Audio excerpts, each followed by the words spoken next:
Hello friends, I am Pratibha and again welcome to teaching channel. आज का जो हमारा वीडियो होने वाला है वो जीन पियाजे से रिलेटेड होने वाला है। इसके कॉग्निटिव डेवलपमेंट की जो थ्योरी है जीन पियाजे द्वारा दी गई, उसके ऊपर आज का हमारा वीडियो है। ठीक है, सीटेट यूटेट से काफ़ी ज़्यादा जो है इससे जो है क्वेश्चंस आते हैं। इससे रिलेटेड 3 या 4 नंबर में इसके क्वेश्चंस आ जाते हैं। ठीक है, तो वीडियो में आगे जाने से पहले अगर आपने हमारे चैनल को सब्सक्राइब नहीं किया तो मेक श्योर आप इसे ज़रूर सब्सक्राइब कर लें और पास ही पड़े बेल आइकन को ज़रूर दबाएं, जिससे जब भी हम वीडियो डालें आपके पास नोटिफिकेशन ईजिली और सबसे पहले आपको नोटिफिकेशन मिल सके। वीडियो अगर आपको पसंद आता है, आपके लिए हेल्पफुल रहता है, तो वीडियो को लाइक करें और इसे अपने फ्रेंड्स के साथ जरूर शेयर करें। बात करेंगे gene Piaget's theory of cognitive development. ठीक है, जिसे कि जो ये कॉग्निटिव डेवलपमेंट की जो थ्योरी है, इसे किन और नामों से जाना जाता है। ठीक है, तो बेसिकली यहाँ पर अगर एग्जाम में आपको संज्ञानात्मक विकास का सिद्धांत या फिर विकासात्मक सिद्धांत या फिर अगर आपके पास अवस्था का सिद्धांत, ये तीनों में से कोई भी नाम अगर आपको मिलता है तो आपको ये चीज़ समझ जानी चाहिए कि वो कॉग्निटिव डेवलपमेंट की बात हो रही है जो जीन पियाजे द्वारा दिया गया है। जो इन्होंने थ्योरी हमें दी है, उनके जो सिद्धांत हैं, ठीक है, उसमें एक तो स्टेजेस उन्होंने दी हैं और दूसरा उन्होंने कॉग्निटिव प्रोसेस या स्ट्रक्चर उन्होंने दिया है। इसके ऊपर हम अभी बात करेंगे। पहले हम देख लेते हैं कि जीन पियाजे की जो थ्योरी है बेसिकली उसके अंतर्गत क्या है। ठीक है, ये जो है पियाजे जो है स्विट्जरलैंड के मनोवैज्ञानिक थे। ठीक है, स्विट्जरलैंड के मनोवैज्ञानिक थे ये। पियाजे ने अपने संज्ञानात्मक विकास के सिद्धांत में अपने वो आसपास के बच्चों पर संज्ञान, ज्ञानात्मक, मानसिक विकास का अध्ययन किया। ठीक है, बेसिकली उन्होंने अपने बच्चों पर और अपने आसपास के जो भी बच्चे थे उनका संज्ञान लिया। ठीक है, ज्ञानात्मक उन पे विकास का अध्ययन किया और उनके मानसिक विकास का उन्होंने अध्ययन किया। ठीक है, ये अध्ययन उन्होंने अपने और अपने आसपास के बच्चों पर किया। ठीक है, एग्जाम में ये भी पूछा जाता है कि कौन से ऐसे जो है मनोवैज्ञानिक थे जिन्होंने अपने बच्चों पर जो है संज्ञानात्मक विकास का अध्ययन किया, तो आपका यहाँ पे जो राइट आंसर होगा वो पियाजे होगा। ठीक है, नेक्स्ट है कि पियाजे का मानना है, ठीक है, कि जैसे जैसे बच्चों में जैविक परिपक्वता आती है वैसे वैसे वस्तुओं के बारे में उनके दिमाग में कंसेप्ट बनने लगते हैं। ठीक है, मतलब जैसे जैसे उनकी उम्र बढ़ती है, एज बढ़ती है, उसी हिसाब से जो है उनका जो है माइंड डेवलप होता है और उनके माइंड में जो है अलग अलग या डिफरेंट डिफरेंट टाइप्स के जो है कंसेप्ट उनके माइंड में बनते रहते हैं। पियाजे ने बच्चों को लिटिल साइंटिस्ट कहा है। ठीक है, ये भी हमारा एक इंपॉर्टेंट क्वेश्चन है, कई बार पूछा जाता है कि बच्चों को लिटिल साइंटिस्ट किसने कहा है, तो इसका जो राइट आंसर है वो है जीन पियाजे ने। ठीक है, लिटिल साइंटिस्ट कहा तो इसमें क्या है कि बच्चे अपनी थ्योरी को खुद कंस्ट्रक्ट करते हैं। ठीक है, मतलब निर्माण वो अपने जो बच्चे होते हैं वो अपनी थ्योरीज खुद बनाते हैं। ठीक है, जैसे जैसे उनकी उम्र बढ़ती है वो उनके दिमाग में काफ़ी सारे कंसेप्ट आते हैं और वो खुद अपनी अपनी थ्योरियों को कंस्ट्रक्ट करते हैं या फिर उनका निर्माण करते हैं। इसीलिए इसे क्या कहते हैं, हम कंस्ट्रक्टिज्म भी कहते हैं। ठीक है, तो ये है पियाजे का बेसिकली थ्योरी की, जिसमें जो है पियाजे ने बताया है कि किस चीज़ का उन्होंने अध्ययन किया है। ठीक है, अब इसी बात को समझाने के लिए पियाजे ने 4 स्टेजेस यहाँ पे दी है और 3 कॉग्निटिव स्ट्रक्चर उन्होंने बताए हैं, तो वो क्या है उनको हम देख लेते हैं। ठीक है, आप इस तरीके से इसे जो है लर्न कर सकते हो। सम पीपल कैन फोकस या सम पीपल कांट फोकस भी हो सकता है, और भी कुछ भी आप यहाँ पे जो है इससे रिलेट करके आप जो है इस स्टेजेस को याद कर सकते हैं। SPCF। ठीक है, तो स्टेजेस क्या है, फर्स्ट है संवेदी गायमक जो अवस्था होती है यानी सेंसरी मोटर स्टेज होती है। पी फॉर होता है पूर्व संक्रियात्मक या प्री ऑपरेशनल स्टेज। सी फॉर है मूर्त संक्रियात्मक अवस्था या फिर कंक्रीट ऑपरेशनल। और जो लास्ट है यहाँ पे एफ फॉर है आपका औपचारिक संक्रियात्मक यानी कि फॉर्मल ऑपरेशनल स्टेज। ठीक है, तो ये 4 स्टेजेस जो हैं पियाजे द्वारा दी गई हैं और यहाँ पर 3 जो है वो कॉग्निटिव स्ट्रक्चर भी उनके द्वारा दिए गए हैं। तो इसमें जो फर्स्ट है वो है एडेप्टेशन। ठीक है, उसी के अंदर जो है हमारा आ जाता है एसिमिलेशन और एकोमोडेशन, ये दोनों के दोनों जो है हमारे इसी के अंदर अंतर्गत आते हैं। नेक्स्ट है स्कीमा और जो लास्ट है वो इक्विलिब्रेशन है। ठीक है, तो इनके बारे में भी हम अपने इस वीडियो में बात करेंगे कि आखिर इनका क्या मतलब होता है और क्या इनकी मीनिंग है। ठीक है, फर्स्ट देख लेते हैं सेंसरी मोटर स्टेज को कि आखिर ये क्या है। तो सेंसरी मोटर स्टेज जो होती है वो बेसिकली यहाँ पर 0 से 2 साल की होती है। यहाँ पे हम सिर्फ उन्हीं चीज़ों को या उन्हीं बातों को हम पॉइंट पे रखेंगे जो एग्जाम से रिलेटेड है। ठीक है, एग्जाम के पॉइंट ऑफ व्यू से इम्पॉर्टेंट है। तो यहाँ पे सेंसरी मोटर स्टेज जो है वो 0 से 2 साल की होती है बच्चों की। तो 0 से 2 साल का जो बच्चा होता है बेसिकली उसके अंदर क्या चीजें मेन होती हैं। सबसे पहला जो है वो नकल करता है, ठीक है, दूसरों को देख करके, अपने आसपास के लोगों को देख करके वो सीखता है। अगर उसके आसपास कोई जानवर भी है तो उसकी नकल भी वो कर सकता है, ठीक है। सेकंड है वो अपनी इंद्रियों से सीखता है, ठीक है, जितने भी उसके सेंसेस हैं उनके द्वारा वो सीखता है। मतलब अगर उसका किसी गर्म चीज में हाथ लगने से उसका हाथ जल रहा है तो अगली बार उस चीज से दूर रहेगा, तो ये क्या है, वो अपने इंद्रियों से उस चीज को सीख रहा है। थर्ड है देख कर सीखता है, ठीक है, वो अपने आसपास में जो भी चीजें होती है उनको देख देख करके वो सीखता है। तो ये सेंसरी मोटर स्टेज में होता है जो जब बच्चा 0 से 2 साल का होता है। नेक्स्ट है प्री ऑपरेशनल स्टेज, यानी कि 3 से 6 साल का जो बच्चा होता है उसमें क्या होता है। तो इसमें जो फर्स्ट है वो है अपलतावी अवस्था होती है। मतलब अगर आपने बच्चे को बताया है कि 2 into 5 is equal to 10 होता है, लेकिन 5 into 2 is equal to क्या होगा, तो बच्चा यहाँ पर नहीं बता पाएगा, ठीक है, क्योंकि ये क्या है, अपलतावी स्टेज है। मतलब वो पलट नहीं पाएगा किसी भी चीज को कि अगर 2 गुणा गया 5 10 है तो 5 गुणा गया 2 क्या होगा, वो नहीं बता पाएगा इसका आंसर। सेकंड है केंद्रीकरण। मतलब अगर आप उसके पास एक बड़े साइज का गिलास रखते हो जो कि पतला है, लेकिन वहीं पे अगर आप एक चौड़ा सा गिलास रख देते हो जो कि छोटा है, ठीक है, तो आप अगर बच्चे को पूछोगे कि क्या कौन सा बड़ा है, तो वो इसी वाले को बड़ा बोलेगा, क्योंकि उसको ये जो है छोटा दिख रहा है। भले ही हो सकता है इसमें ज्यादा पानी आ रहा हो, ठीक है, इसका आयतन ज्यादा हो, लेकिन वो इस वाले को बड़ा बताएगा। क्यों? क्योंकि उसे ये दिखने में बड़ा दिख रहा है। तो यहाँ पे जो प्री ऑपरेशनल स्टेज होती है उसमें बच्चा बड़ी चीज देख करके बताता है, ये नहीं सोचता है कि इसके अंदर ज्यादा पानी आ सकता है या फिर नहीं। ये चीज वो डिफरेंस करना नहीं जानता है, मतलब दोनों में, ठीक है, उसे जो बड़ा दिखेगा वो उसे बड़ा बताएगा।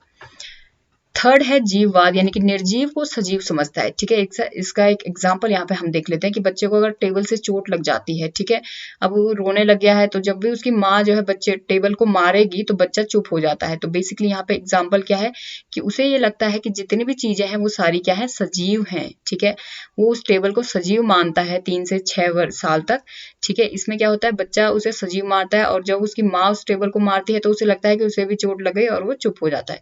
तो ये जो स्टेज है ये प्री ऑपरेशनल स्टेज के अंदर आता है, यानी कि 3 से 6 साल के जो बच्चे होते हैं उनके अंदर ये गुण देखने को मिलते हैं। थर्ड जो है वह कंक्रीट ऑपरेशनल स्टेज जो कि 7 से 11 वर्ष की होती है। इसमें क्या हो जाता है कि पलतावी अवस्था आ जाती है बच्चे के अंदर, यानी कि अगर 2 into 5 is equal to 10 आप बता रहे हो तो वो 5 into 2 is equal to भी 10 बता देगा, आंसर वो दे देगा। कारण प्रभाव समझना शुरू कर देता है कि मतलब कोई भी चीज अगर हो रही है तो उसका क्या कारण है और उसका क्या प्रभाव आगे जो है पड़ेगा। इन चीजों को बच्चा समझने लग जाता है 7 से 11 वर्ष की अवस्था में, जो कि हमारी कंक्रीट ऑपरेशनल स्टेज है। विकेंद्रीकरण, यानी कि बच्चा समझ जाता है कि अगर एक पतला गिलास उसके पास दिया है, वहीं पे अगर उसे एक छोटा गिलास दिया है लेकिन वो काफी चौड़ा है, तो वो ये बता देगा कि कौन सा गिलास बड़ा है, यानी कि कौन से गिलास में ज्यादा पानी आएगा। तर्क शक्ति बच्चे के अंदर आ जाती है। तो ये सारे के सारे स्टेजेस जो है ये कंक्रीट ऑपरेशनल स्टेज के माने जाते हैं, ठीक है। और लास्ट यहाँ पे जो फोर्थ वाला है वो है फॉर्मल ऑपरेशनल स्टेज, ठीक है, यानी कि जो हमारा औपचारिक अवस्था था वो है जो कि 12 साल से ऊपर मानी जाती है, ठीक है। ये जो ईयर्स यहाँ पर दिए जा रहे हैं ये भी इंपॉर्टेंट होता है, क्योंकि इसमें भी हमारा एक क्वेश्चन बन के आ जाता है कि आपको पूछ दिया जाएगा कि फॉर्मल ऑपरेशनल स्टेज की क्या कौन सा ईयर से स्टार्ट होता है, तो 12 से एबव ये स्टार्ट होता है। इसमें जो पॉइंट है कि कल्पना करना शुरू कर देता है बच्चा, सोचना शुरू कर देता है किसी भी चीज के बारे में, उसकी थॉट प्रोसेस बनने लग जाती है, सोचना या चिंतन करना वो शुरू कर देता है, और उसकी तर्क शक्ति तो ये चलती आती है जो है कंक्रीट ऑपरेशनल स्टेज से जो है स्टार्ट हो जाती है और जो है औपचारिक अवस्था तक ये चलती जाती है, ठीक है। एग्जाम के पॉइंट ऑफ व्यू से यहाँ पे एक क्वेश्चन जो है बन के आ सकता है कि एग्जाम में अगर आपको पूछ दिया जाए कि मूर्त चिंतन, अगर आपको पूछे कि मूर्त चिंतन की अवस्था कि मतलब किस स्टेज में आती है बच्चे के अंदर, तो आपको मूर्त संक्रियात्मक अवस्था पर क्लिक करना है। वहीं पे अगर आपको अमूर्त चिंतन की बात पूछी जाए तो आपको औपचारिक संक्रियात्मक अवस्था पर क्लिक करना है, ठीक है।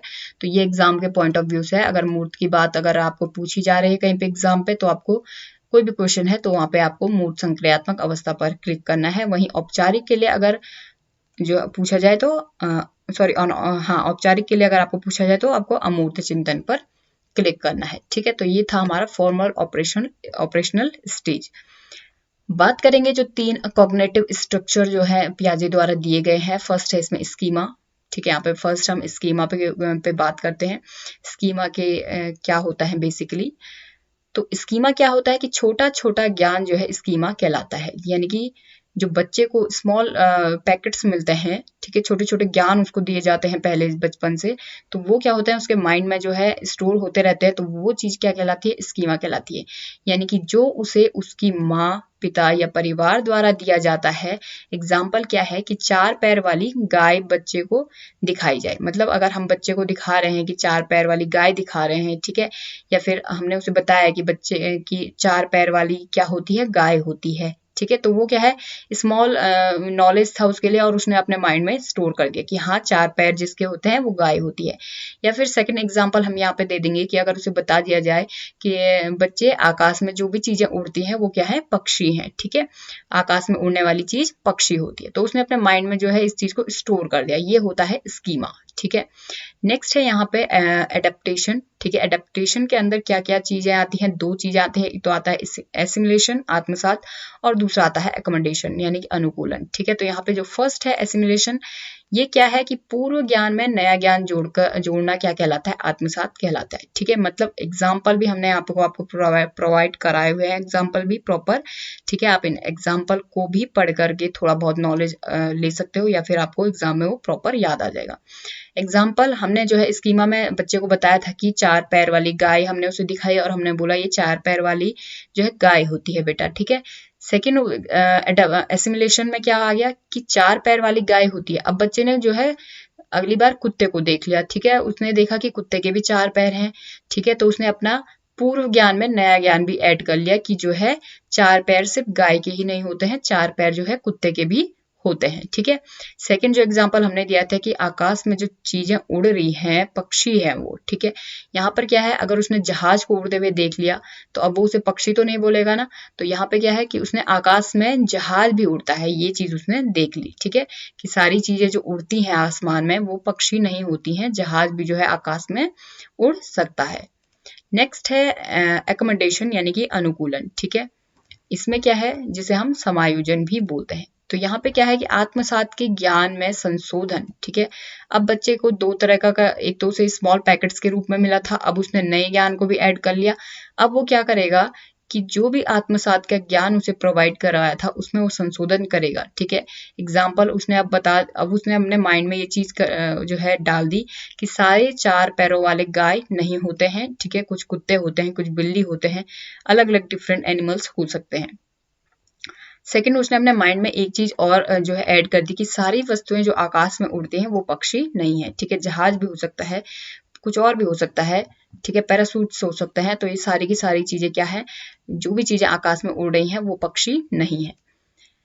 लास्ट जो इसमें है वो है इक्विलिब्रेशन, ठीक है, वो है इक्विलिब्रेशन यानी कि संतुलन, ठीक है। ये ज्यादा इंपॉर्टेंट नहीं आता है, बट फिर भी इसके बारे में थोड़ा बहुत नॉलेज जो है रख लेते हैं कि आत्मसात व समायोजन के बीच संतुलन करना इक्विलिब्रेशन कहलाता है, ठीक है, नाम से पता चल रहा है, इक्वल करना यानी कि संतुलन बिठाना, ठीक है, मतलब इन दोनों नॉलेज के बीच में जो है संतुलन बिठाना जो है क्या कहलाता है, इक्विलिब्रेशन कहलाता है, ठीक है। तो ये है संतुलन बिठाना एकोमोडेशन और एसिमिलेशन के बीच में, ठीक है, यानी कि दोनों के दोनों जो है एडेप्टेशन के अंतर्गत आते हैं। तो आई होप गाइस कि आपको हमारा वीडियो पसंद आया होगा। अगर आपको हमारा वीडियो पसंद आया तो वीडियो को लाइक करें, शेयर करें, चैनल को जरूर सब्सक्राइब करते रहें। Thank you so much.